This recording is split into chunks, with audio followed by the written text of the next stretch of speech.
જય સોમનાથ. ભાઈઓ ક્યાં જાઓ છો તમે? ભોળાનાથ ના દર્શન કરવા જાવ છો એમને? હર હર બોલે. એ સોમનાથ દાદા તમારી મનોકામના પૂરી કરે ને પેલા મારી કરે.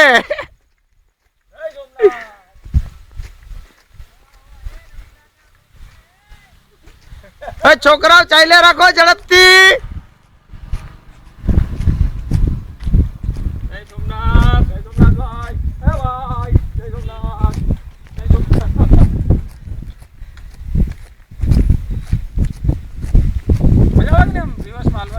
પગું ભરાઈ જાય. જય સોમનાથ. બાઈક આવે છે.